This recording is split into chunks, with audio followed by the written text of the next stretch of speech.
So what we want to visit with you this afternoon about is kind of the setup that we have here. We are currently searching an 8-mile stretch of the Guadalupe River in and around Ingram, Texas.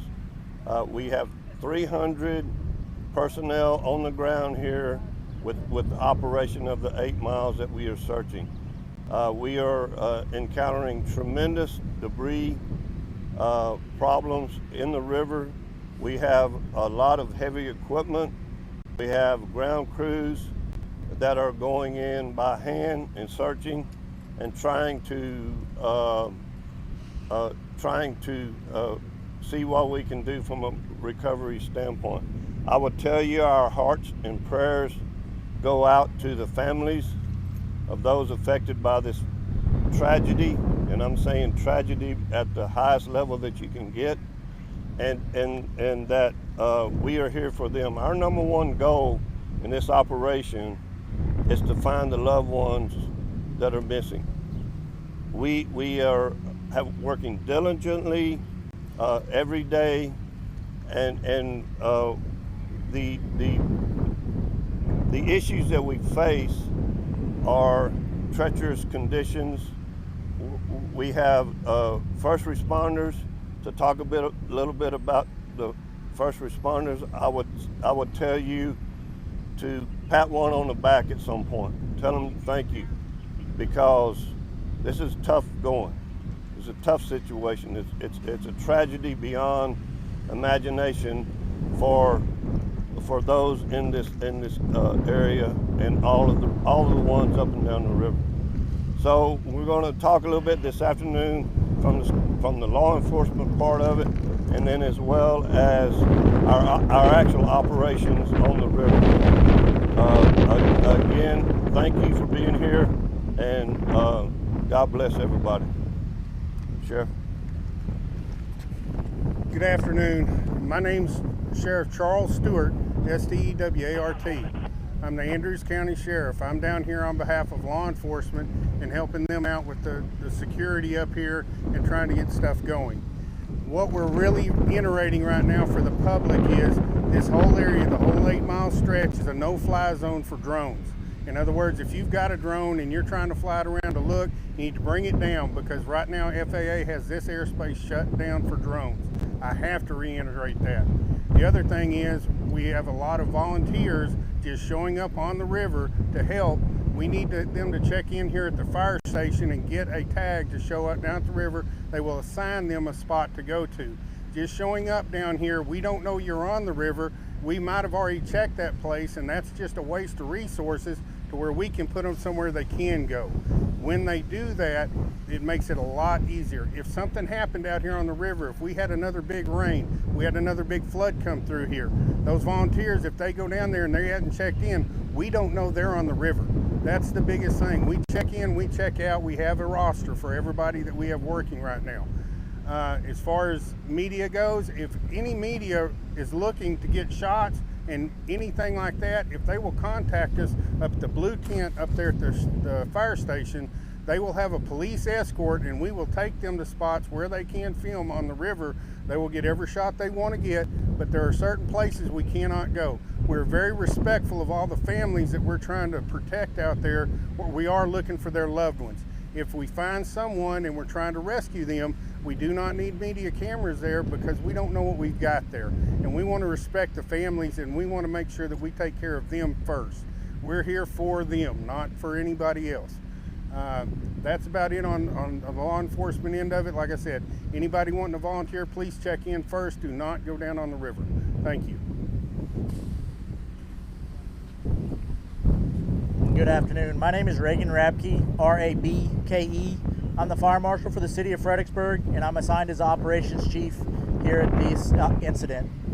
So with the 300 responders that we have working on the river today, they are going methodically from pile to pile and going through it to try to find everybody's loved ones. When I say piles, we're talking about debris piles 20, 30 feet high that are big enough to have a whole RV still in them and not be seen. That's a massive amount of debris that we're trying to clear. and we have heavy equipment working, and we're having to dig through it by hand as well. Just because the machines can go through it, we have to be very methodical about what we're doing. We have worked this river, this 8-mile stretch. We're going up it and down it, split in all directions the best we can. It is a slow process. I can't tell you how long we'll be here, but it is a slow, methodical process. Do y'all have any? I have a question regarding the heavy machinery. Yesterday I was in Comfort, Texas, and all of a sudden I heard that authorities were asking private, residents not to use heavy machinery because there's still a, fire rescue operation, and that could, somehow do something to the bodies if they're using. Is still that situation where you are asking to private citizens close to the river not to use heavy machinery?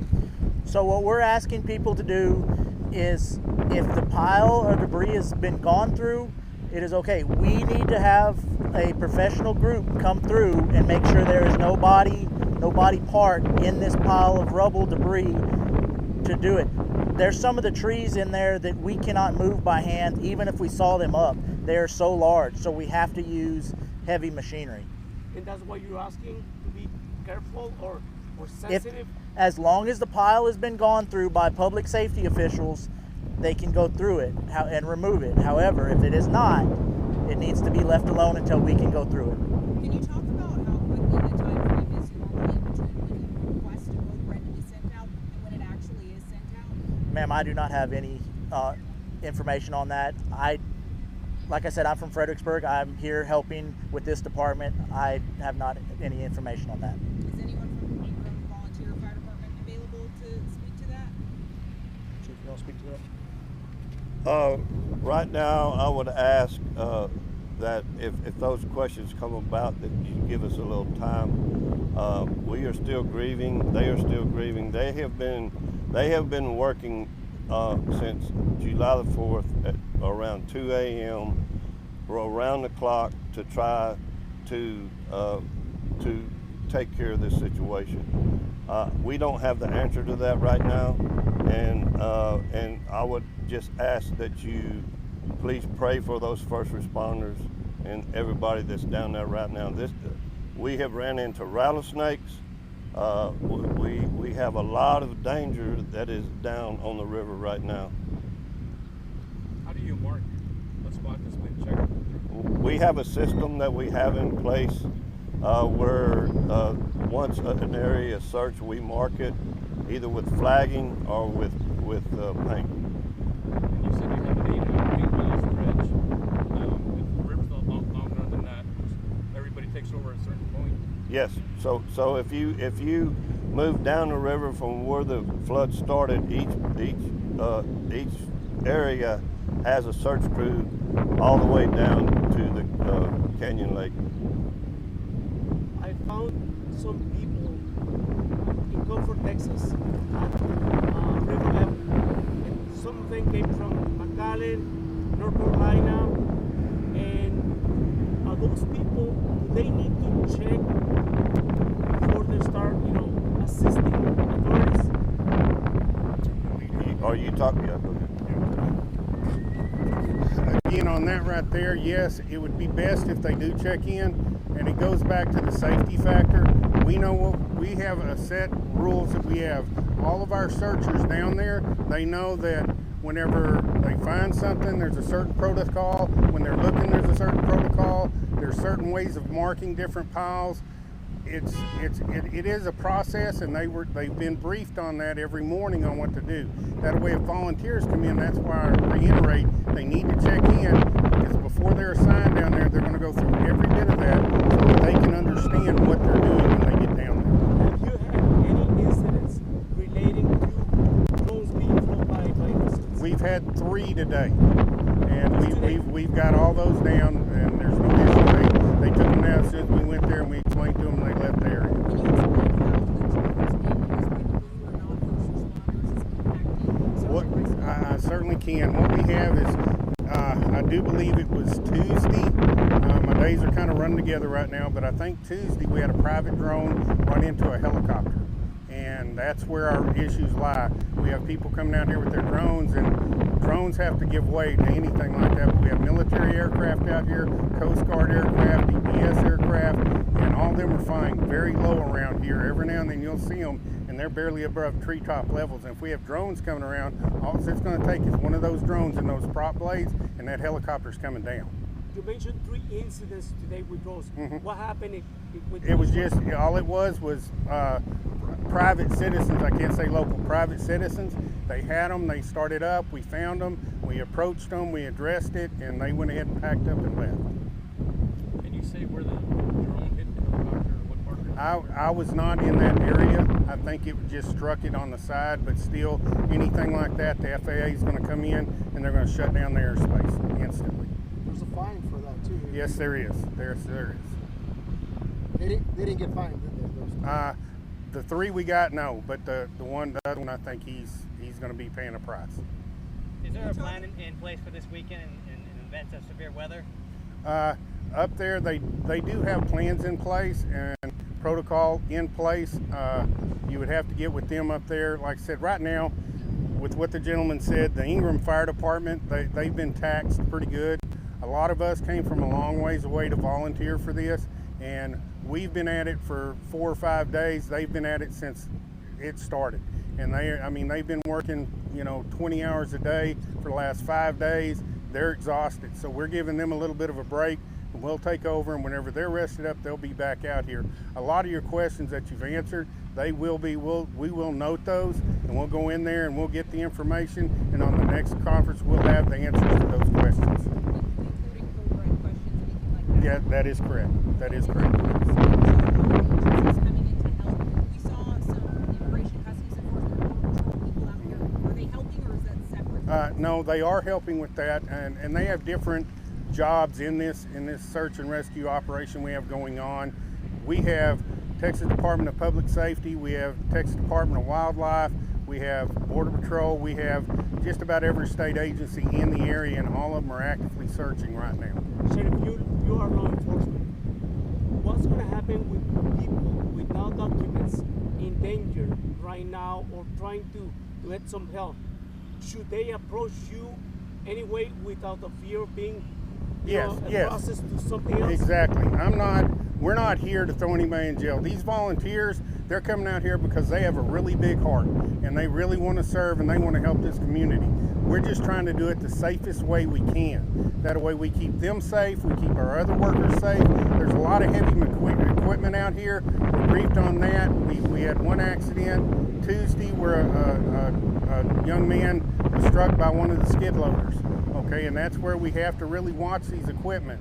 Earlier today, I had a crew come up on the other side of the river over there. They got in somehow, and there was about 20 people. They were all volunteers, and they were all there cleaning out debris. The problem was they didn't check in. Not one of them had a vest on. Not one of them had a hard hat on. They had no protective equipment, and nobody knew they were there. And we had to get them rounded up, and we got them back up here. They went ahead and checked into the thing. They showed what resources they had, and they were assigned an area, and they went out there and started. I don't know if maybe I didn't explain myself. Okay. What's going to happen with people in danger, in need of help, that have no legal documents but live in the area in Righteous? Should they approach you for Yes, help? we're not here for that. We're here to save people and get people out here to safety.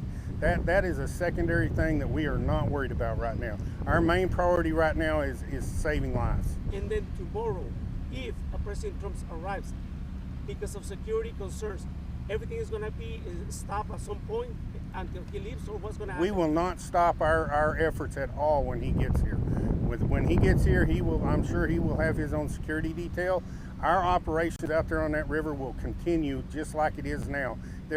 President or no president, we have lives down there we might be saving, and we're not going to give up on that. Our crews will not leave their posts. Do you have a count on how many volunteers have potentially been injured? I'll let you add that one because y'all were on the numbers in there.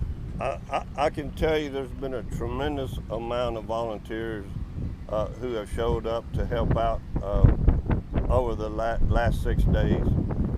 If they have a certain amount of training, if they are able to go down to the creek to do heavy lifting, stay in the heat all day, hydrate, and we have been using them throughout the week.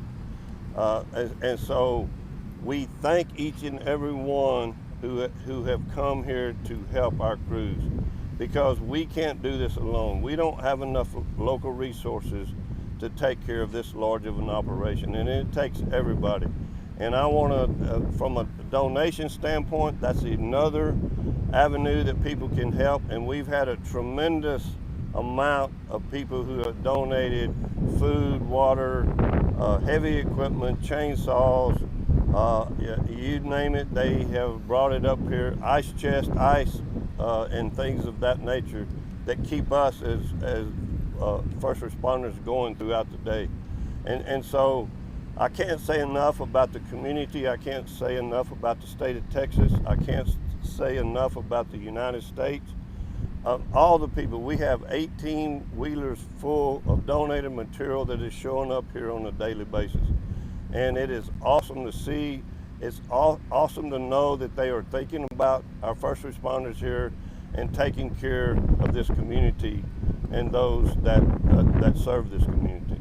It's just awesome. He mentioned that there was a volunteer maybe hit by a skid. Can you tell us if there have been more volunteers who have been injured while trying to locate? There has not been. No. Just one? We've had 2 injuries throughout this process. One was a first responder, one was a civilian. Thank you. PM. So as we get into the heat of the day, with the exhaustion that takes place, with the hydration issues that we have with our first responders that have been there, literally we take them lunch, so they never leave the site. They are here from 7:30 a.m. till 4 p.m. So when they get back here, we hydrate them more, we feed them, and hope that and have them get a safe ride home. And so that's our operational period at this location. That could be different in other locations. I just want to finish it up with two little things. One is, when we're talking about people going down to the river, again, this is on the law enforcement side. Each one of these places that they might be in a situation of life safe or recovery, those are crime scenes, and that's why we're locking it down so much, because we have to operate it just like a crime scene. And whenever people are going down there and they don't know what they're doing, they're going to mess that up, and we don't do that. It would be just like if you had a crime scene in your local town and all the public trips through and decided to walk through there and take pictures, and then the police showed up to work it, we have nothing left. So that's why we do that. If you will, I want to reiterate, if the press wants to drive around and look at some stuff, please go to the blue tent at the fire station, and we will have police escorts load you in a side-by-side, take you out, and let you get some footage. And that's about all I can add to this. Okay, thank y'all. Thank y'all.